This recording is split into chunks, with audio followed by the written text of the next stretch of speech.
had in front of us, come on up, sit, is a series of presentations on really the lay of the land. People have been laying out what the issues are. So at this point, I want to challenge the panel and the participants to move to questions of ways to get solutions. In other words, at least what is it we need to do to get to solutions. So I'm hoping that the panel will take under its belt what they've heard people lay out as the facts, the lay of the land. I'll step down. And then go from there to solutions. And I'd also be interested in some comparisons among the experiences. In other words, we've been saying over and over again that we've got different challenges with different food categories. What are the differences and what are the comparisons? So we're looking forward to this. Thank you very much, Karen. Okay, ladies and gentlemen, it's your chance to exercise your legs a bit and get up onto that microphone. Okay, we've heard a lot of experts this morning talking about a wide range of products. And as Christine says, we really like to try and understand what the differences are, maybe your opinions on it. But you haven't had much chance, because it's been a packed morning, to ask lots of questions. So the first thing I want to do is to ask, are there any questions for our speakers this morning that you would like to raise? You have a question. Can you hear me? There we go. How's that? Good. So I'm intrigued by this model that's been put forward by the soda makers to engage in portion control, presumably to provide a sugared soda, but to give you a smaller quantity of it and hope that that satisfied people. So you now get these little tiny bottles of Coke and Pepsi and the like. And I don't know of the data of whether people drink the same volume of soda as they always would and they just drink more of these little things and spend more money in the process, or whether they have a little bottle of Coke and then say, okay, I'm done now, I'm not going to drink anymore until they're ready to have another can, in which case they get a little one, and that does that satisfy them. So let's say, for the sake of argument, that does satisfy them, that they don't have the same volume throughout the course of the day. What about using that strategy in foods? What about having a smaller can of soup, or having a smaller ball of mozzarella, or whatever it is we're talking about here? If you're eating less of it, you're getting less sodium, just like if you drink less soda, you're getting less sugar. Is that a reasonable way to control those? Anybody from the room have a view on that they'd like to share? Anybody on the panel? So I have a thought. I can't speak to soda, but I'll just pose to you this question as well, because as you talk about portion control, you're also talking about increasing packaging. You're also now adding to the conversation sustainability issues, cost issues. So as we think about portion control, we also have to consider consumers' interest in, the recyclability of the packaging, or just the additional, that addition of additional packaging, and then cost. I think from CDC, it was brought up earlier that the hope would be that we'd be able to achieve some of this sodium reformulation at no additional cost to consumers. I'll also suggest that, is that really reasonable to expect that all of the research that we've heard in this room and all of the money that is being poured into salt replacers and the additional cost of salt replacers over salt as an ingredient is going to add to the cost that manufacturers are experiencing, and how is it possible that at some point that's not going to be priced over the consumer. So I don't have the consumer research on whether the smaller package sizes actually will decrease what is consumed, but it also brings into the conversation other things to consider. And I would add just one more part, and that is salt does play a role in satiety. So when you remove salt, it changes depending on the type of product. the satisfaction index of that particular product. And so in some cases, people actually continue to eat more until they're done. And presumably, I don't know, but does it play a part in salivation? So in fact, it probably helps to masticate the food. So maybe not so good for older people who are struggling to swallow and to chew. I think also, maybe from a European perspective, maybe it's different to the States, but in Europe, the food industry is often seen as not a very good player for consumers. In other words, there's a lot of suspicion that you're just out to make a lot of money out of people. And smaller portion sizes is often seen as a way of increasing profits from companies. So I think we have to be very careful. I think it's a good idea, a smaller portion size, but it has to be handled quite well in order not to breed suspicion that it's just an increase, it's a profit-making exercise rather than a health issue. Anyone else got a comment on that?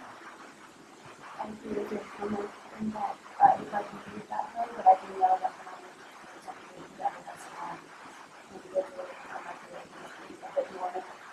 So, and then walking through the store, in terms of personal selection, I think I have been created by some of the costs that are coming to any kind of options, such as the capacity. I think it is. The study that we did at Leatherhead last year, the online study, which you'll have access to from the slides, I think, shows that portion size was only really important when people ate out or had treats and things. So it mattered then, portion size is what they do. Anybody else like to comment on that so far? Anybody from out there? Don't want to call you the audience when you're the participants, have you? I've got a question actually. Yeah, go ahead. Are you open to other questions, or are you still present? No, I'm happy to take them. It's not so much a question, I guess. I'm William Yan from Health Canada. Not so much to offer new solutions, but maybe I can give you a quick update on what's been happening in Canada and some experience we've had in our sodium reduction work. As some of you may know, we actually have committed to try to reduce the population consumption of sodium from 3,400 grams a day down to 2,300 milligrams by 2016. So to do that, in 2012, we actually published benchmark levels for over 100 categories of food that would hopefully guide industry to try to gradually reduce the sodium level in these categories of food so that it will enable consumers to have access to lower sodium food that would hopefully take us close to the 2,300 milligram target that we have set. Now, listening to all the great talks this morning, it reminded me of all the challenges we had when we had to set those benchmark levels, because we actually did a lot of consultation and discussion with industry, because initially we just took almost across the board 25 to 30% reduction from the benchmark we had measured in 2010. But we were then very quickly hearing from industry that for a lot of products that wasn't going to work, either because of functional reasons or food safety reasons that we've heard about today already. So we actually made a lot of adjustments to those benchmarks before we published it in 2012. Especially in the, again, not surprisingly, in the bakery sector, in the dairy sector, and the meat sector, like what we heard this morning. What we did is also try to play around with the type of foods that we put into each of the category. So for cheeses, for example, we actually combined some of the soft cheeses with the cheddar and the mozzarella, so that they all share the same target, but they don't have to reduce the mozzarella or the soft cheese as much because of potential food safety issues. The entire category could still meet the target we have set. So we also eliminated some foods that we no longer have the target. So for example, certain deli meats that are really potential high food safety issues, we actually don't even have a target for those products anymore. So we've been making a lot of adjustments, but obviously there's still a lot of unknowns, and we're going to have to continue to engage industry to see where we might need to make adjustments going down down the road.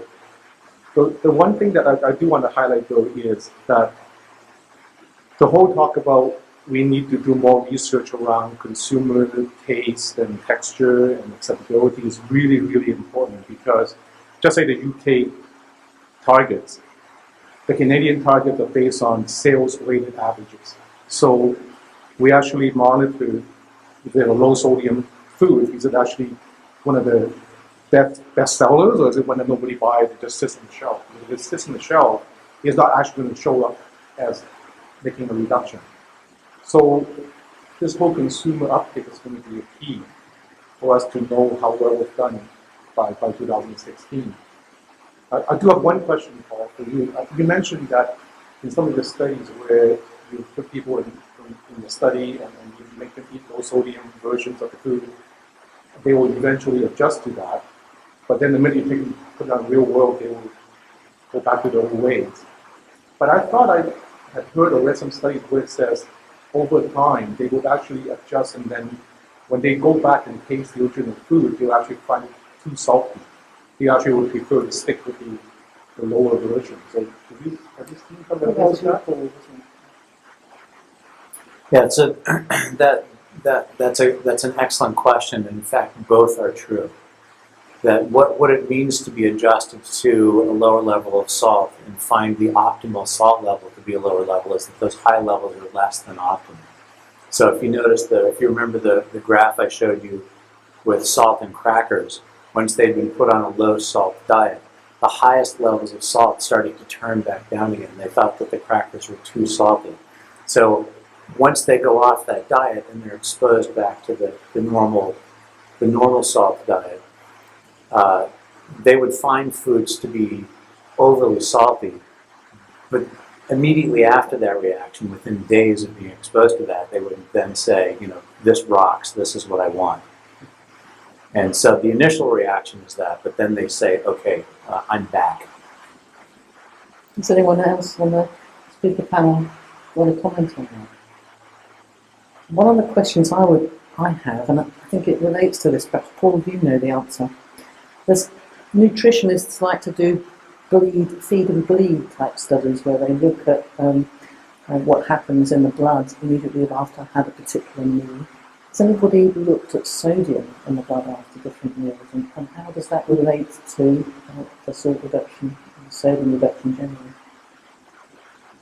So I think that's a really, really good question.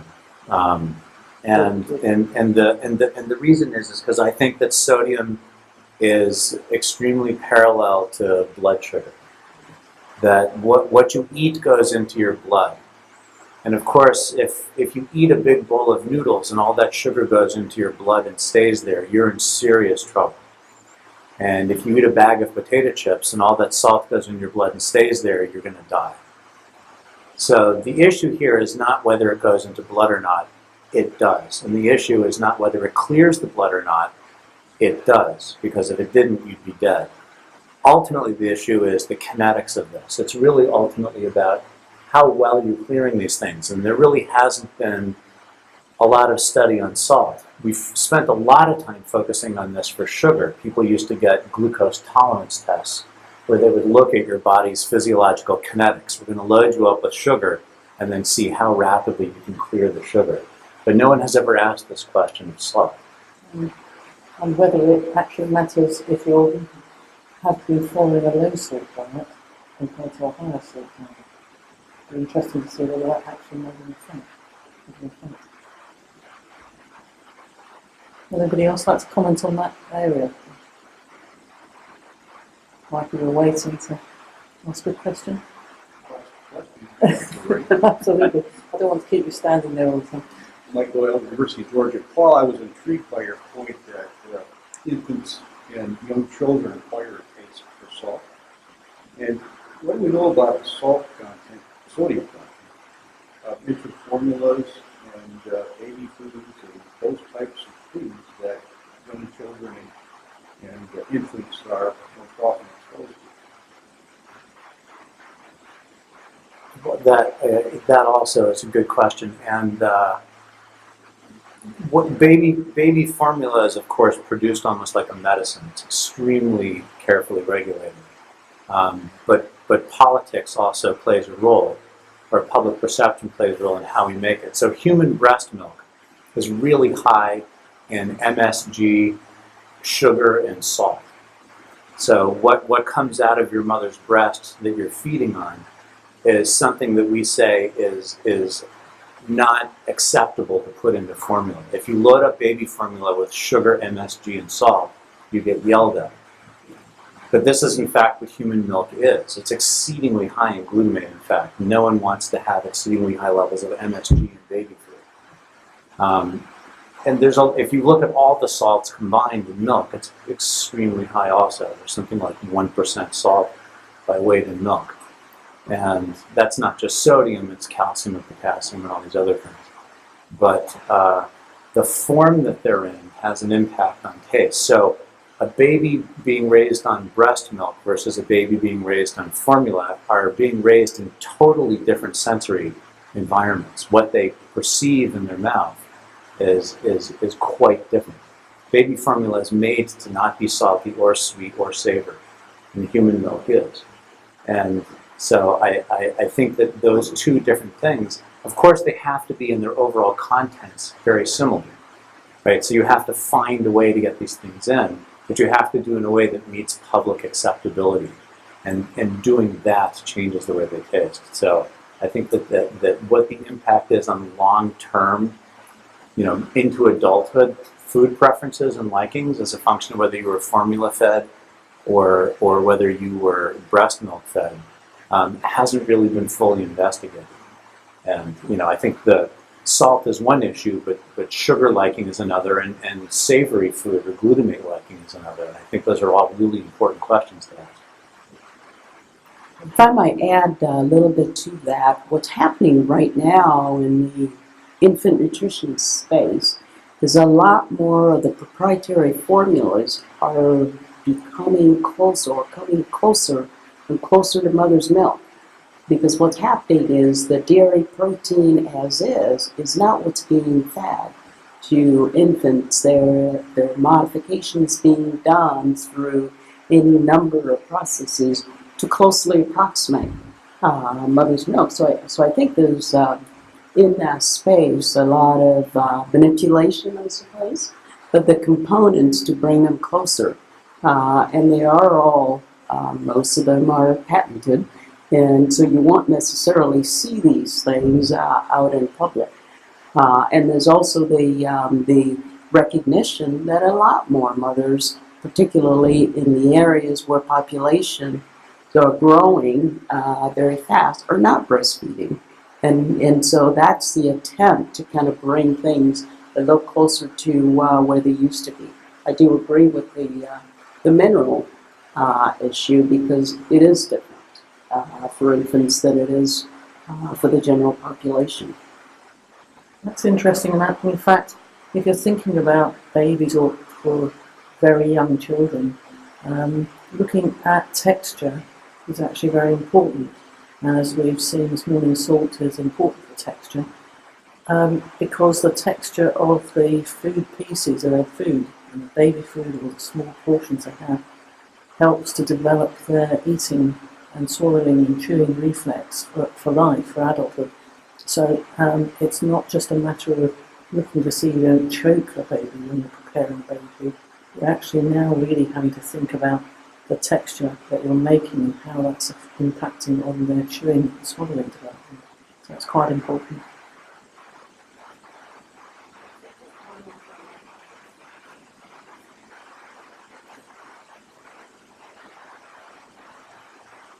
So just one more comment to add about infant and baby toddler food.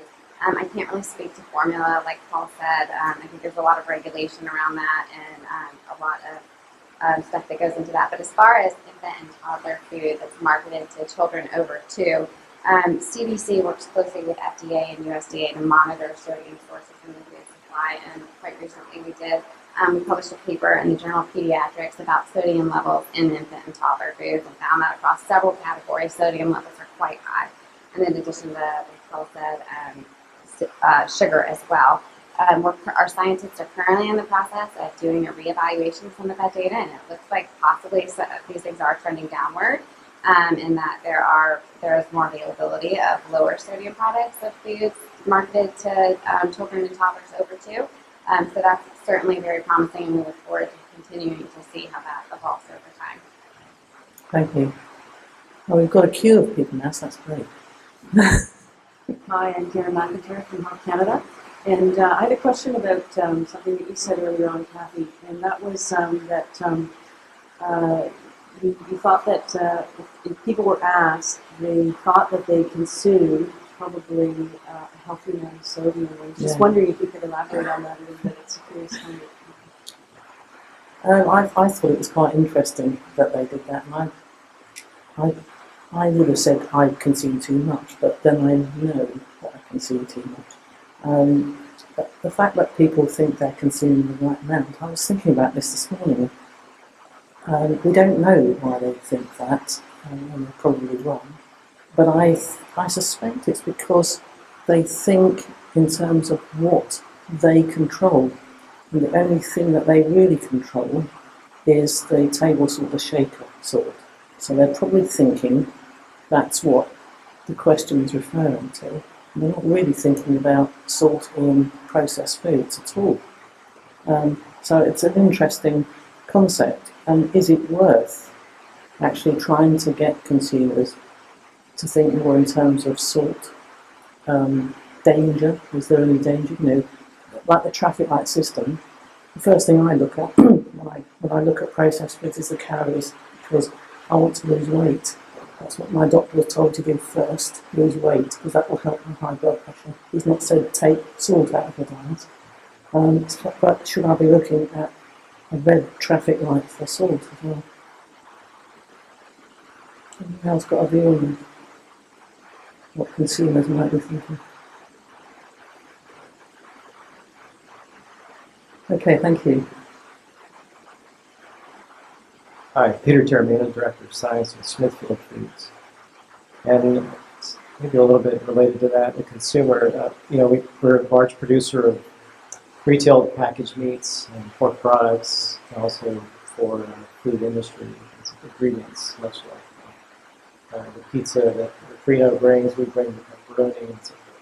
So consumers, we're a large producer of retail packaged bacon, for instance, as well as food service bacon. And can you guess what the number one complaint is from consumers about bacon? Too salty. Too salty. Or sometimes that's second, as too fat, too much fat. And of course, that's what you expect in that product. Nonetheless, we get those complaints from consumers who move up. We have low sodium offerings in the marketplace, and it was alluded to earlier. There isn't quite as much demand for those products, and when we offer those to people that complain, it's usually not the solution they're looking for. So there's something going on there with the perception of it. I think so. I think it's also linked to the fat.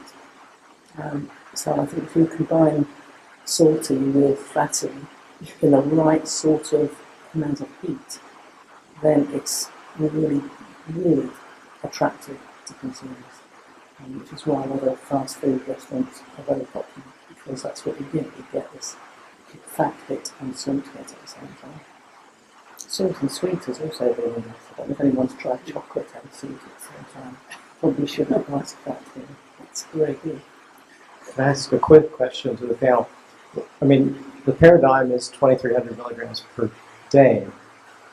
Should we think about something like per week, considering metabolism, half-life of sodium in the blood, and things like that? Good question. Who would like to take that first? Well, I'll just add a comment to that.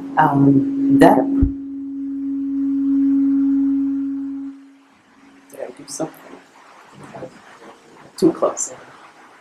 The approach some folks are taking is exactly that, averaging. So if you look at school nutrition, for example, it's what you average, what the children average at the end of the week, and that's kind of how the the school nutrition folks build their menus. So that may be a viable approach than each individual day. It's at the end of the day, are you coming out at the recommended level or over or what? It also has to do with your physical activity.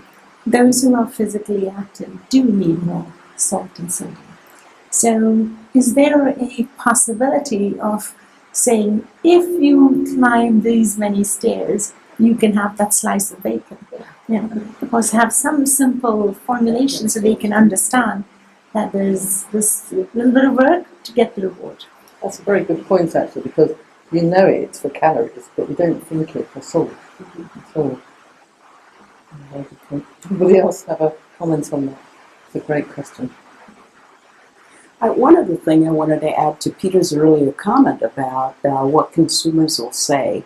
I showed you that slide with the different products that we work with our customers to build for reduced sodium purposes. What I didn't say is we also looked at fat. So it wasn't just sodium, we also looked at fat and how do you reduce all of it. But what we didn't tell the panelists or the test market when we tested all that is exactly what you alluded to, which is doing it in a stealthy sort of way.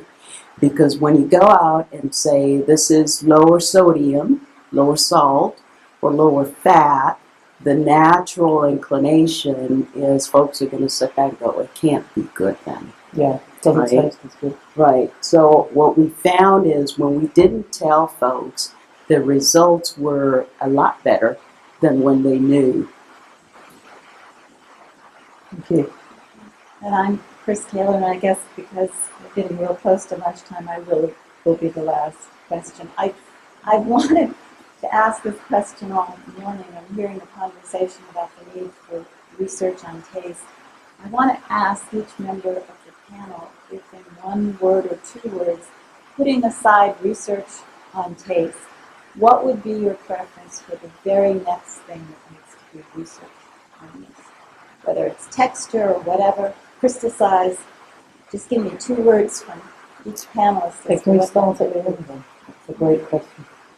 We'll start over at the I would look at this interaction of salt with other ingredients. I think it's about the consumer behavior. My apologies. I think it's about the consumer behavior. What's really driving eating habits, right? So we can do so much in the food industry to lower sodium, but really the ultimate person who's in control is the individual. So I think it'd be interesting to understand maybe a psychology piece behind it as to what drives everything. And I would just pose the question, are we really talking about the right thing? So should we be focusing on sodium or should we be focusing on what's missing from the diet? I mean, we haven't talked about the effect of potassium for mitigating the effects of sodium on blood pressure. Potassium is largely delivered through fruits and vegetables. And maybe the conversation needs to be, how can we get consumers to eat more fruits and vegetables, and therefore maybe sodium isn't the problem. I would kind of follow on both of those themes, and that you need to be thinking more about how people are making decisions and what the whole diet looks like and that kind of thing. So we relate to those questions. I would really like to see work done on whether people truly regulate sodium in the diet and regulate their sodium balance. It's clear that people eat salt in excess. We eat way more than we need to live, but people seem to eat the same amount of salt all around the world and have, from records, apparently done so maybe for hundreds of years or maybe even millennia. And so if it is true that humans regulate the salt that they eat, trying to get them to eat less is an impossible task. I would say moderation in one word, in really looking at educating folks to understand where all the sources are for some of these nutrients or components that we're concerned about. But really more educating them to understand that they have the power to regulate what it is they eat and in what proportions. So moderating it overall, that's not to say that research cannot continue to enhance or to modify products to be better. Thank you. And if I can just add my view, which I think is maybe different. I was at a dinner some years ago with people who worked in the animal animal feed industry, and they said they know far more about the effect of diet on animal health, cows, chickens, and so forth, than we do about human health. So I think my vote would go for more information on how nutrition and health and product development all work together.